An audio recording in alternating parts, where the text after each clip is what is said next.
Il y a le ciel, le soleil et la mer. Pour beaucoup, le Portugal rime avec vacances.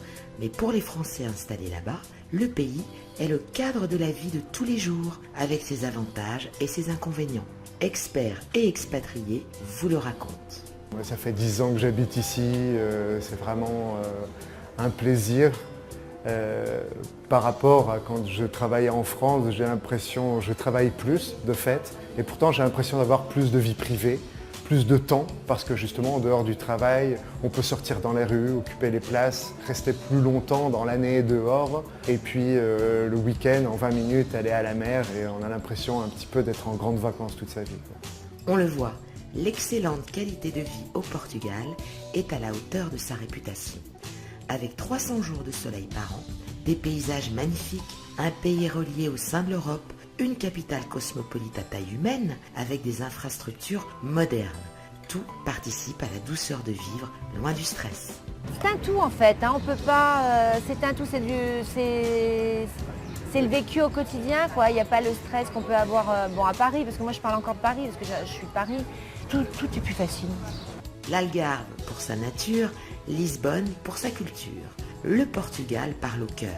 Même si la capitale a beaucoup changé ces 2 dernières années du fait d'un tourisme florissant, le sentiment reste le même.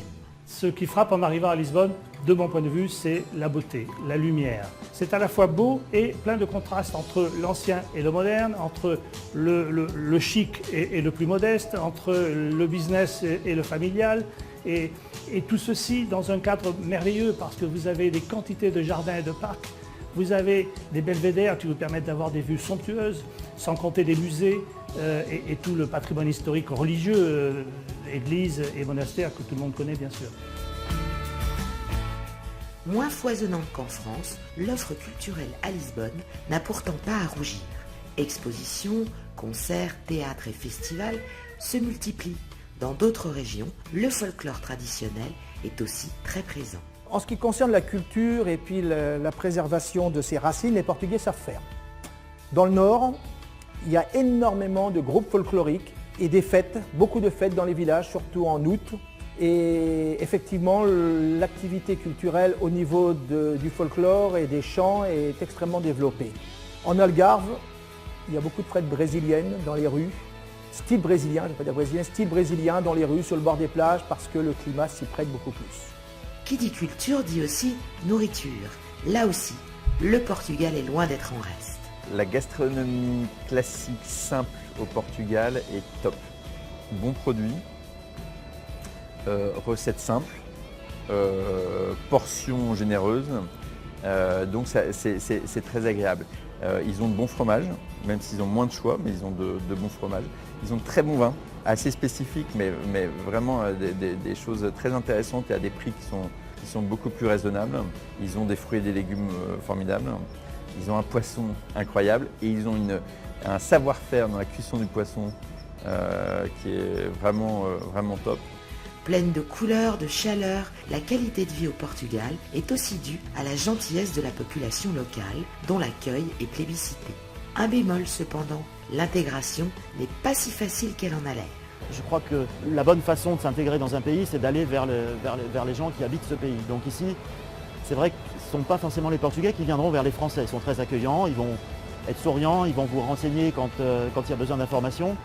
Malgré tout, après, pour rentrer vraiment dans des cercles d'amis, là, il faut vraiment faire des efforts. Il ne faut pas oublier que la culture portugaise reste très familiale et que les gens, finalement, sortent assez peu et restent en famille. Pour gagner l'affection des Portugais, rien de mieux que de s'intéresser à leurs coutumes. Cela nécessite aussi de passer par l'apprentissage de la langue, même si la population a bien des atouts de ce côté-là. Tous les Portugais de plus de 50 ans vous parleront extrêmement bien français parce qu'ils ont tous appris le français en première langue à l'école. Les moins de 50 ans feront l'effort de vous parler français parce qu'ils sont extrêmement doués pour les langues. Un autre aspect de la vie au Portugal, c'est la sécurité. 5e pays les plus sûrs du monde, l'élément est loin d'être négligeable par les temps qui courent. La sécurité, vraiment ici, globalement, n'est pas un thème. Lisbonne est une ville extraordinairement sûre, surtout par rapport à d'autres villes européennes. Et ça s'applique aux autres grandes villes. Ça s'applique à Porto, ça s'applique à Coimbra, ça s'applique à Faro en Algarve. Au regard du coût de la vie, le Portugal est 25 à 30% moins cher. Méfiez-vous cependant, si nourriture, sortie et transport sont extrêmement abordables, d'autres produits seront plus onéreux comparés à la France. Ceci étant, il y a tout de même beaucoup de choses, enfin certaines choses qui sont beaucoup plus chères, comme le gaz, l'électricité, mais autrement tout ce qui est à base de services évidemment est beaucoup moins cher. À titre d'exemple, un café, pâtisserie et bouteille d'eau vous coûtera 1,80 € en Algarve. Attention cependant à l'augmentation exponentielle des prix depuis 2 ans. Enfin, côté rythme de vie, peu de différence par rapport à la France.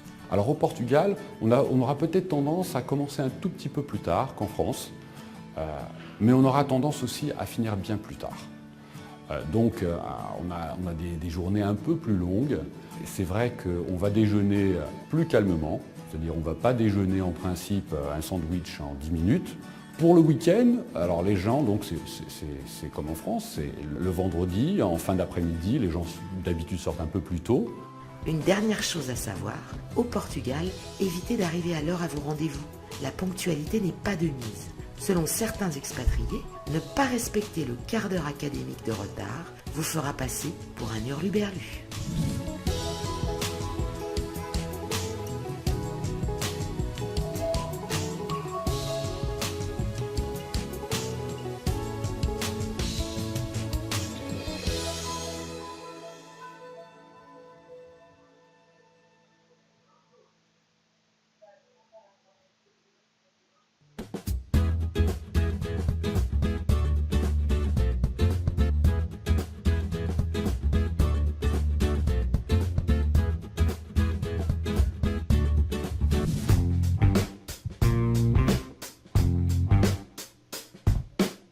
À vous la nouvelle vie d'expatrié dans ce cadre fantasmé du Portugal. Attention toutefois, car à l'arrivée, beaucoup se retrouvent décontenancés face à la réalité.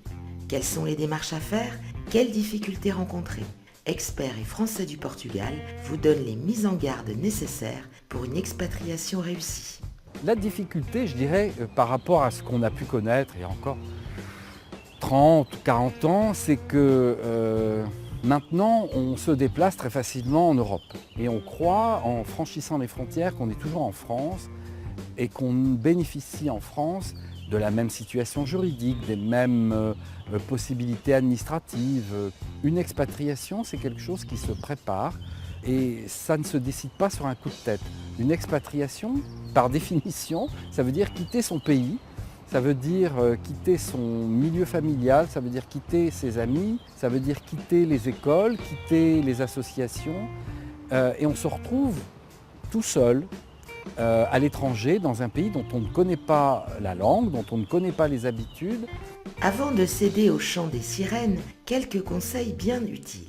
Envisagez de faire une période d'essai de quelques semaines afin de conforter votre choix. Ensuite, informez-vous pour mieux comprendre les conditions d'installation et juridiques. Enfin, arrivez avec quelques documents en poche. Un Français qui arrive au Portugal n'a besoin en principe de ne rien traduire puisqu'il n'est pas astreint à l'obligation de demander une carte de séjour. Il est quand même conseillé qu'il ait avec lui sa pièce d'identité, bien entendu, moi ça n'a pas à traduire, son acte de naissance et son acte de mariage pour des questions de sécurité sociale éventuelles. Au Portugal, pays de l'Union européenne, vous ne rencontrerez pas de grosses difficultés administratives à l'arrivée, même si beaucoup se plaignent d'une certaine lourdeur et complexité administrative. Alors, lorsque je suis arrivé, je crois que j'ai rencontré les mêmes difficultés que tout le monde, c'est-à-dire il y a une bureaucratie assez lourde, assez complexe, mais lourdeur administrative ne veut pas dire que le pays n'est pas en avance. Il y a des tas de domaines dans lesquels les choses se font de manière très automatisée. Sachez qu'en ce qui concerne les démarches administratives, vous serez tenu d'échanger votre permis de conduire français contre un portugais au bout de 2 ans de résidence dans le pays. En clair, à votre arrivée, une seule démarche sera essentielle. Au niveau formalité, il y en a une qui est primordiale. Il faut aller aux finances parce qu'il faut avoir un petit carton et un petit numéro qui s'appelle le NIF, qui est le numéro d'identité fiscale, sans lequel on ne peut rien faire. Donc pour obtenir son NIF, il suffit de se diriger vers n'importe quel bureau des finances, donc des impôts, l'équivalent des impôts en France. Et puis je pense qu'une simple carte d'identité suffit, puisque vous n'avez pas besoin ni d'adresse au Portugal, ni quoi que ce soit. Une fois votre NIF obtenu, on ne le répétera jamais assez, ne vous précipitez pas dans l'achat d'un bien immobilier. Avant tout, cherchez à vous entourer d'un bon conseiller afin d'éviter les arnaques. Les formalités à accomplir quand on veut acheter une maison ou quand on veut monter un commerce, c'est d'avoir déjà un bon avocat qui soit bilingue, trilingue, qui comprenne parfaitement ce dont vous avez besoin, votre business, et qui défende vos intérêts. Parce qu'il y a encore beaucoup en Algarve, beaucoup de débordements, on peut profiter de vous. Vous pouvez avoir des maisons, quelqu'un qui veut acheter une maison par exemple, qui ne soit pas déclarée au cadastre. Donc qui n'a pas de licence d'habitation, donc vous ne pouvez pas l'acheter parce que cette maison elle n'appartient à personne.